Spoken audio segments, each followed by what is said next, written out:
안녕하세요. 대구남자입니다. 오늘 시장은 생각보다 괜찮았다고 생각을 합니다.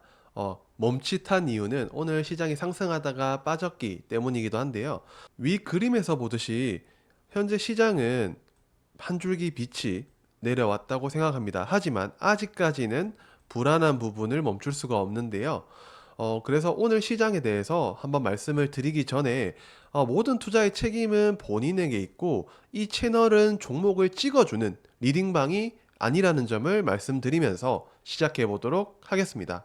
오늘 시장을 살펴보겠습니다. 24년도 7월 24일 수요일이고요.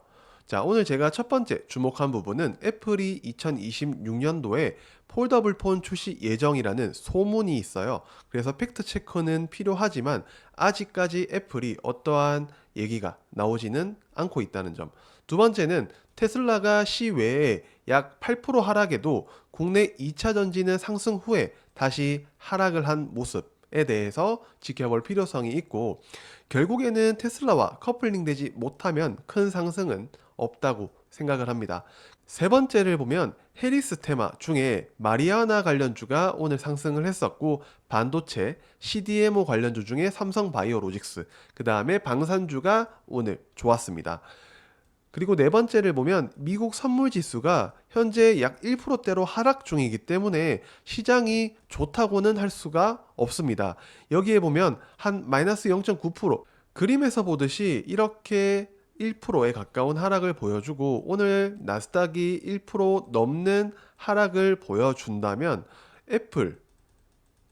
애플의 실적이 굉장히 중요해질 수 있고, 애플의 실적이 안 나온다면 한국은 조금 더 추가적인 하락도 감안을 하셔야 됩니다.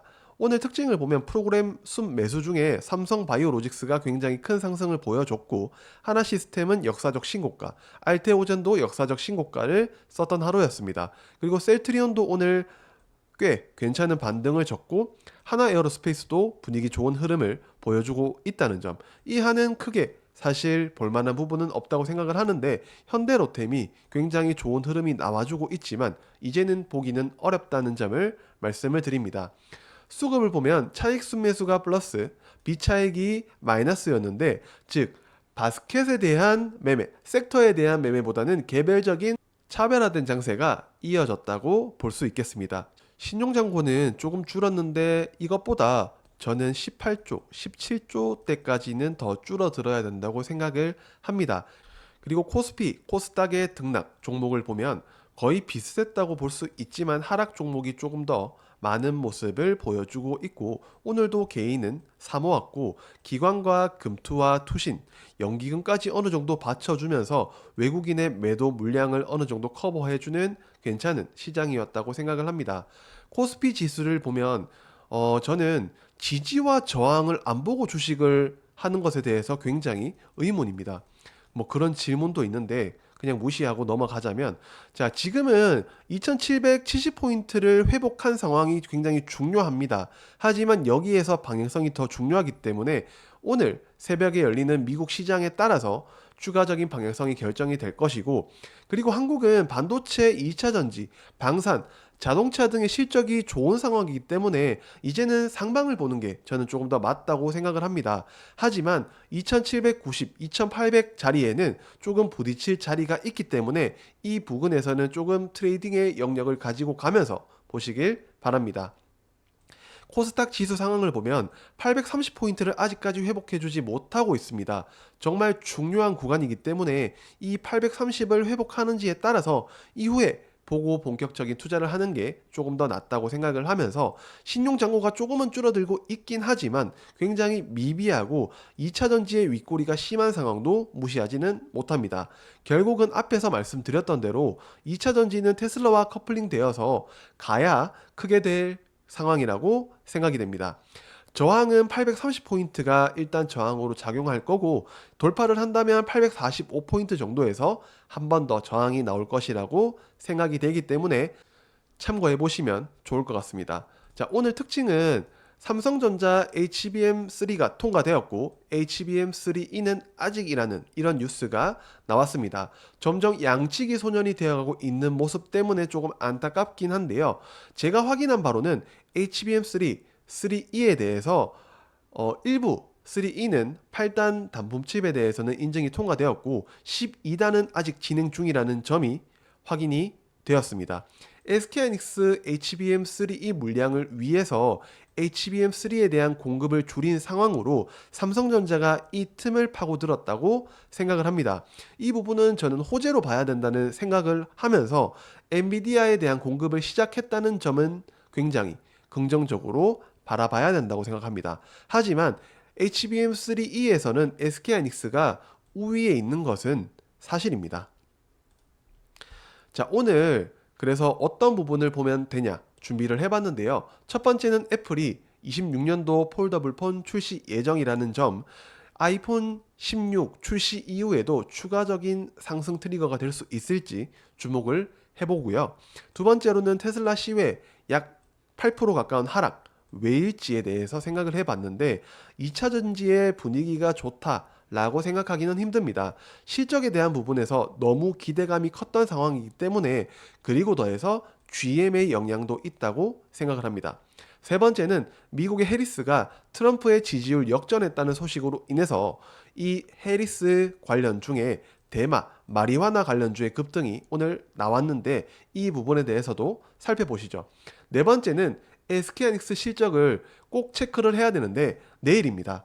그래서 60일선 회복이 오늘 꽤 의미가 있었고 삼성전자 실적을 비춰봤을 때 SK하이닉스가 좋은 실적을 거둘 수 있다는 기대감을 가져보시죠. 다섯 번째는 현대차그룹의 실적 발표 25일, 26일간 각각 발표가 되는데 국장의 코스피, 코스닥의 방향성에 영향을 줄 수 있을 것이라고 조심스럽게 생각을 해봅니다. 마지막으로는 제가 생각하는 방삼 다음 섹터는 어디가 될지, 각 섹터에서 역사적 신고가가 나오는 상황에서 변압기, 바이오, 일부, 방산, 일부 등의 신고가가 나오고 있는 상황인데 저는 수급이 이동될 것이라고 생각이 돼서 다음은 어딜지 한번 생각을 해봤습니다. 하나씩 살펴볼게요. 애플이 26년도에 폴더블 폰 출시 예정이라는 소식, 아이폰 16 저는 예약을 할 거고요. 24일 오늘이죠. 갤럭시 폴더블 폰이 출시가 되었고 애플의 폴더블 폰 출시 여부까지 더해진다면 저는 관련주로는 요 3개 기업, 4개 기업을 꼽아봤고요. 개인적인 생각으로는 사전 예약 그리고 판매 대수로 이어지는 뉴스 기사가 트리거가 될 가능성이 높다고 생각을 하면서 관련주는 지속적으로 팔로업 해보시면 좋을 것 같습니다. 삼성전자 폴더블 폰 그리고 애플의 폴더블 폰 이 두 개가 경쟁이 된다면 이 부분은 굉장히 중요한 주가 상승 요인으로 작용할 수 있을 것입니다. 조심스럽게 생각을 해보고요. 다음으로는 테슬라의 실적 발표 이후에 시외에 왜 8%가 빠졌는지 한번 생각을 해봤습니다. 분위기가 좋다고 하긴 힘들고요.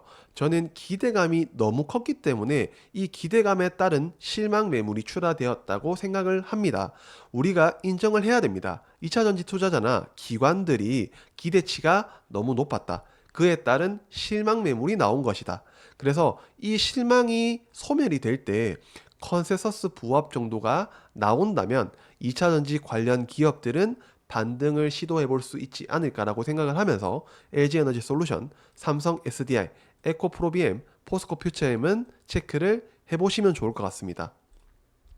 다음으로는 미국의 해리스가 트럼프의 지지율 역전했다는 소식이 나오면서 특히 해리스 관련주인 마리화나 관련주의 상승이 나왔는데요. 우리바이오, 오성 첨단 소재, 한국 BNC 정도가 있는데 11월 대선 전까지는 이 두 후보의 공방전이 이어질 것이기 때문에 이 상황으로 각 대선 주자별 움직임이 굉장히 심하게 나올 것이라고 생각이 됩니다. 그래서 장기적인 관점보다는 줄 때 먹는 매매 스타일이 더 유효할 것이라고 생각을 해봅니다. 자, 그리고 다음으로는 SK하이닉스 실적은 꼭 체크를 해봐야 된다고 생각을 하는데 60일선 회복은 매우 의미가 있었고 좋은 실적을 거둘 수 있는 부분은 삼성전자의 실적을 비롯해서 생각해 볼 수 있다고 생각을 해서 SK하이닉스와 한미반도체 그리고 오늘 상승했던 테크윙, STI, 이오테크닉스 정도는 체크를 해 보셔야 된다고 생각을 하면서 금일 60일선 회복은 굉장히 큰 의미가 있다고 다시 한번 말씀을 드립니다. 삼성전자의 엔비디아향 공급 얘기가 나오면서도 이에 따른 SK하이닉스가 하락하지 않았다는 점을 의미 있게 보면서 이제는 실적에 대한 부분으로 반도체 섹터가 돌아설 가능성이 있다고 생각을 해봅니다. 자, 그리고 일정 마지막으로 현대차 그룹의 실적 발표가 25일, 26일에 있습니다. 이에 따라서 코스피, 코스닥에 받쳐주는 물량이 있을 것이라고 생각이 돼서 특히나 현대차, 기아, 현대모비스, 오타가 났네요. 현대오토에버, 현대글로비스의 실적 발표가 있습니다. 그래서 관련주로 이렇게 보시면서 부품주까지 한번 체크를 해보시기 바랍니다. 특히나 하반기에 있을 밸류업 프로그램에 대한 하반기가 발표가 있기 때문에 저 PBR, 고배당, 실적에 부합되는 기업들 중에 저는 자동차 섹터가 꼭 포함이 될 것이라고 생각이 돼서 위험하지 않은 주식은 없습니다. 상대성에서 자동차 섹터는 한번 보시면 좋을 것 같습니다. 마지막으로는 저는 방산 다음 섹터는 조심스럽게 한번 예상을 해 봤는데요. 각 섹터, 변압기나 바이오, 방산, 오늘 알테오젠과 하나 에어로스페이스와 HD 현대트릭이 역사적 신고가가 나왔습니다. 그래서 이 기업들이 50만 원을 가서 주가를 상승시키냐 보다는 저는 1순위는 반도체라고 또 생각합니다. 또도체라고 할 수 있는데요.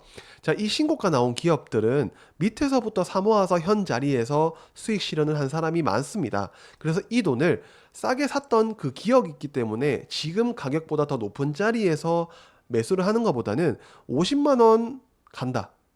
아니요. 저는 다른 섹터로 이동을 해서 오히려 그분들이 수급을 받쳐줄 것 같다는 생각에서 저는 추가적인 신고가를 기대하기보다는 ETF 투자가 현실적이라고 생각이 돼서 반도체를 주목해 보시면 좋을 것 같고 2순위를 본다면 자동차와 자동차 부품 관련 ETF가 더 유효할 것이라고 생각이 됩니다.